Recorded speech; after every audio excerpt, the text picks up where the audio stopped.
ETF index mutual funds నేర్చుకుని stock మార్కెట్లో రాణించాలనుకుంటున్నారా? వెంటనే ఈ నెంబర్కి కాల్ చేయండి.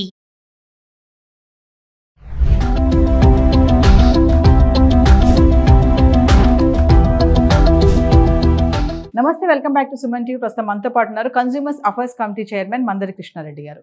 నమస్తే సార్. నమస్తే అమ్మా. Sir, SBI State Bank of India ఒక గుడ్ న్యూస్ ఇస్తుంది. ఏంటంటే 1000 రూపాయలు కడితే 20 లక్షలు బెనిఫిట్ అని. అసలు ఏంటి ఆ స్కీమ్, ఏంటి దాని వివరాలు, ఎలా బెనిఫిట్ అవుతుంది అసలు ఒకసారి? 1000 రూపాయలు కడితే 20 లక్షలు వస్తుందన్నమాట. వాస్తవమే, కానీ 1000 రూపాయలు కట్టిన వాళ్ళందరికీ 20 లక్షలు వస్తాయని అది కరెక్ట్ కాదు. అంటే స్టేట్ బ్యాంక్ ఆఫ్ ఇండియా ఎవరైనా అకౌంట్ ఉన్నవాళ్ళు, SBI లోపల అకౌంట్ ఉన్నవాళ్ళు ఒక 1000 రూపీస్ ఆ అకౌంట్ ఉన్నవాడు కడితే, అంటే ఏ స్కీమ్ కింద కట్టాలి? యాక్సిడెంటల్ ఇన్సూరెన్స్ కింద కట్టాలి. యాక్సిడెంటల్ ఇన్సూరెన్స్ కింద కట్టినప్పుడు ఏమవుతుందంటే, ఒకవేళ ఆ 1000 రూపీస్ కట్టిన వాళ్ళు, ఆ వ్యక్తి ఏదైనా ప్రమాదానికి గురైనప్పుడు అతను మరణిస్తే కుటుంబానికి 20 లక్షల రూపాయలు వస్తాయి. నెంబర్ 1. ఒకవేళ అతనికి కాళ్ళు చెయ్యి పోయినట్టయితే, దాంట్లో 2 కాళ్ళు 2 చేతులు పోయినట్లయితే 20 లక్షలు వచ్చే అవకాశాలు ఉన్నాయి. ఒక కాలు ఒక చేయి పోతే తక్కువ వచ్చే అవకాశాలు ఉన్నాయి, కానీ కొంత అమౌంట్ వస్తుంది, గ్యారెంటీగా 10 లక్షల పైన. అలాగే ఇంజురీస్ ఇట్లా ఉన్నాయి, అతను హాస్పిటల్లో జాయిన్ అయితే అతను కొంత హాస్పిటల్ ట్రీట్మెంట్ కొంచెం దొరికే అవకాశాలు ఉంటాయి. తర్వాత వాళ్ళ పిల్లల చదువు చనిపోయినట్టయితే పిల్లలు చదువుకోవడానికి కొంత డబ్బు వాళ్ళు సాయం చేసే అవకాశాలు ఉంటాయి. హాస్పిటల్లో ప్రతిరోజు ట్రీట్మెంట్ కొంత డబ్బు వస్తుంది. ఇలాంటివి రకరకాలైనటువంటి హెల్ప్ జరిగే అవకాశాలు ఉన్నాయి. అంటే మామూలుగా ఇది మనం బయట కట్టాలంటే చాలా డబ్బు ఖర్చు అవుతుంది. కానీ state Bank of India 1000 rupees scheme ఎందుకు పెట్టిందంటే, లక్షల మంది కడతారు ఒకేసారి, కొన్ని లక్షల మంది, కోట్ల మంది కడతారు. కాబట్టి అది భారతదేశంలోనే కాదు, కూడా అగ్రగామి అయిన బ్యాంకు, నెంబర్ 1 ప్లేస్లో ఉంది. అంటే అన్ని బ్యాంకులు దాంట్లో విలీనం చేశారు. కాబట్టి ఇప్పుడు అది ప్రపంచంలోనే 2వ 3వ స్థానంలో ఉన్నటువంటి బ్యాంక్గా ప్రఖ్యాతి చెందింది. అంటే ఆ స్థాయికి చేరుకుంది. ఇంత పెద్ద బ్యాంకులో కోట్లాది మంది కస్టమర్స్ ఉంటారు కాబట్టి, ఈ కోట్లాది మంది 1000 రూపీస్ పే చేస్తారు కాబట్టి, ఇంత పెద్ద ఇన్సూరెన్స్ ఒకేసారి స్టార్ట్ అవుతుంది. కాబట్టి అక్కడ 1000 రూపీస్ కట్టినా సాధ్యం అవుతుంది, అంటే వాళ్ళు ఇవ్వగలుగుతారు.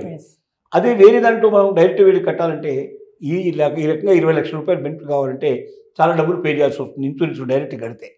కాబట్టి దీన్ని ఉపయోగించుకొని ప్రతి ఒక్క కస్టమర్ కూడా, అంటే బ్యాంకులో అకౌంట్ ఓపెన్ చేయాలంటే కూడా స్టేట్ బ్యాంక్ ఆఫ్ ఇండియాలో ఎక్కువ డబ్బు కాదు, ఎందుకంటే నేషనలైజ్ బ్యాంక్ కాబట్టి చాలా తక్కువ డబ్బుతో మనం ఓపెన్ చేసుకునే అవకాశం ఉంటుంది. దాంట్లో ఈ 1000 రూపాయలు మళ్ళీ ఈ స్కీమ్ కోసం ప్రత్యేకంగా చేయాలి. అంటే దాంట్లో అకౌంట్ లేని వాళ్ళకి ఇది సాధ్యం కాదు. స్టేట్ బ్యాంక్ ఆఫ్ ఇండియాలో అకౌంట్ ఉన్న వాళ్ళకి మాత్రమే ఈ 1000 రూపీస్ ఇన్సూరెన్స్ కోసం కట్టుకున్నట్టయితే, యాక్సిడెంటల్ ఇన్సూరెన్స్ కోసం కట్టుకున్నట్టయితే వాళ్ళ కుటుంబానికి చాలా మేలు జరిగే అవకాశం. ఒక 1000 రూపాయలు సంవత్సరానికి ఎవ్రీ ఇయర్ 1000 రూపీస్ పే చేసుకుంటే వాళ్ళకు ఆ ఇయర్లో ఏదైనా జరిగినట్టయితే ఆటోమేటిక్గా డబ్బులు వచ్చే అవకాశాలు ఉంటాయి. ఒక కుటుంబానికి 20 లక్షలు అంటే చాలా డెఫినెట్గా పెద్ద మేలు జరిగే అవకాశం ఉంది. అకౌంట్ లేని వారికి అంటున్నారు కదా సార్, ఒకవేళ ఇప్పుడు అకౌంట్ ఓపెన్ చేసుకుంటే, అకౌంట్ ఓపెన్ చేసి దాంట్లో 1000 రూపీస్ కట్టి చేరుకోవచ్చు, జాయిన్ అవ్వచ్చు. అకౌంట్ ఓపెన్ చేయడానికి దాన్ని బట్టి ఉంటుంది. SBI అకౌంట్ అయితే ఎంత, గ్రామీణ మరి వారికి కొద్దిగా 1000 రూపీస్ పైన కట్టాల్సి వస్తుంది. అంతకన్నా తక్కువ అయితే అకౌంట్స్ ఉండవు సహజంగా. 1000 రూపాయలు కట్టేసి అకౌంట్ ఓపెన్ చేసుకోవచ్చు. ఇంకొక 1000 రూపాయలు దీంట్లో చేయడానికి, ఒకసారి కదా అకౌంట్ ఓపెన్ చేసేది, మళ్ళీ ఎవ్రీ ఇయర్ 1000 రూపీస్ పే చేసుకుంటే సరిపోతుంది దీనికి. అంటే ఒక సంవత్సరానికి ఉంటుంది ఈ ఇన్సూరెన్స్.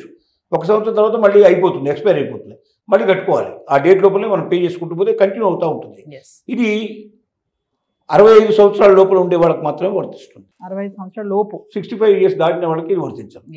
అది జాగ్రత్తగా గమనించుకొని చేసుకోవాలి. మీరు స్టార్టింగ్లో అన్నారు కదా సార్, 1000 రూపాయలు కట్టిన వాళ్ళు అందరికీ రావు అని చెప్పేసి అన్నారు. అది నాకు అర్థం కాలేదు. అంటే ఊరికే 1000 రూపాయలు కడితే 20 లక్షలు వస్తాయని కాదు. ఇది యాక్సిడెంట్కి సంబంధించిన ఇన్సూరెన్స్. ఇది యాక్సిడెంట్లో చనిపోయిన వాళ్ళకి వస్తాయి తప్ప, నేను 1000 రూపాయలు కట్టేస్తాను బ్యాంకులో నాకు 20 లక్షలు ఇచ్చేయండి అంటే అలా ఇవ్వదు అని నేను చెప్పాను. అది దానికి కారణం. బిలో 65 ఇయర్స్ అన్నారు, ఎందుకు సార్? 65 దాటిన తర్వాత ఇన్సూరెన్స్లో ఇప్పుడు చనిపోవడానికి ముసలి వాళ్ళకు అవకాశాలు చాలా ఎక్కువ ఉంటాయి.